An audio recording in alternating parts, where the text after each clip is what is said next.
জুলাই আগস্টের হত্যাকাণ্ড ৩ থেকে ৪টি মামলার রায় অক্টোবরের মধ্যে, ধারণা আইন উপদেষ্টার। তার মানে বুঝতে পারছেন যে অনেক, প্রায় ২-৩০০ মামলা, তার মধ্যে ৩ থেকে ৪টা অক্টোবরের মধ্যে হবে।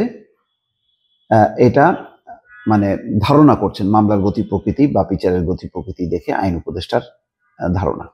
সুতরাং যারা বলেন আগে বিচার তারপরে নির্বাচন, বা যারা বলেন আগে সংস্কার তারপরে নির্বাচন, তারা আসলে বোকার স্বর্গে বাস করছেন। এই বিচার সংস্কার এগুলো হলো চলমান প্রক্রিয়া, এটা কখনো শেষ হবে না।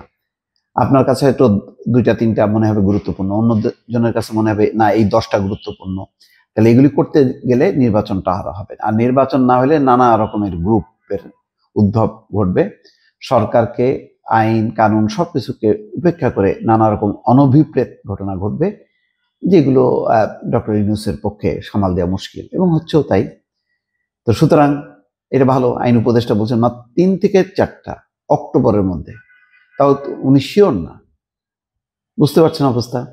জুলাই আগস্ট সংঘটিত হত্যাকাণ্ডের ঘটনায় আন্তর্জাতিক অপরাধ ট্রাইব্যুনালের করা মামলাগুলির মধ্যে ৩ থেকে ৪টি রায় অক্টোবরের মধ্যে হয়ে যাবে বলে মনে করছেন আইন উপদেষ্টা অধ্যাপক আসিফ নজরুল। এসব মামলায় ছাত্র জনতার অভ্যুত্থানে ক্ষমতাচ্যুত শেখ হাসিনা সহ আওয়ামী লীগের শীর্ষস্থানীয় নেতা, কিছু পুলিশ প্রশাসনের কর্মকর্তা আসামি হিসেবে আছেন। সচিবালয়ে তিনি এই ব্রিফটা করছেন। যাই হোক, এখন বলছেন যে ট্রাইব্যুনালে ৩০০টির বেশি অভিযোগ দায়ের করা হয়েছে। প্রসিকিউশন দল যাচাই বাছাই করে আনুষ্ঠানিকভাবে 16টি মামলা করেছে। ৩০০-র মধ্যে 16টি মামলা করছে।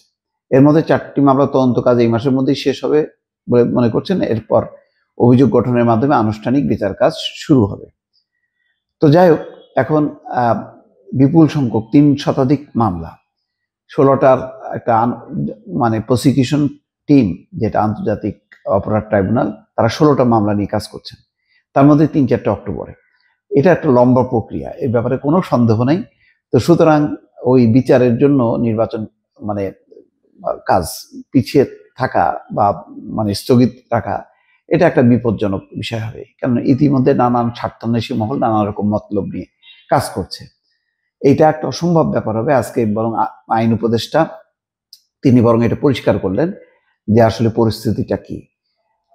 তিনি বলছেন যে আনুষ্ঠানিকভাবে বিচার কাজ শুরুর পর আইন অনুযায়ী ডিফেন্স টিমকে 3 সপ্তাহ সময় দিতে হয় তাদের প্রস্তুত হওয়ার জন্য।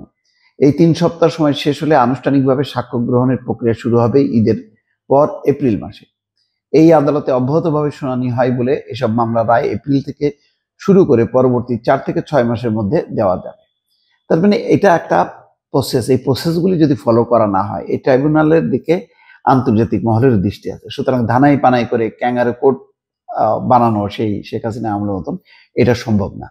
সুতরাং ওই সমস্ত নিয়মকানুন মেনে চলতে গেলে বিচার সঠিক হবে, হয়তো লম্বা হবে, কিন্তু সঠিক বিচারটা হবে, এবং এটা আন্তর্জাতিক মহলে এটার একটা গ্রহণযোগ্যতা পাবে। তো সুতরাং এই সমস্ত বিচার সংস্কার এসব কথা বলে নির্বাচন বিলম্বিত করার কোনো যে অর্থ হয় না।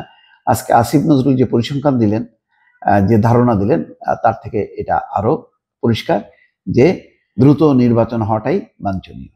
দর্শক ভালো থাকবেন, আল্লাহ হাফেজ।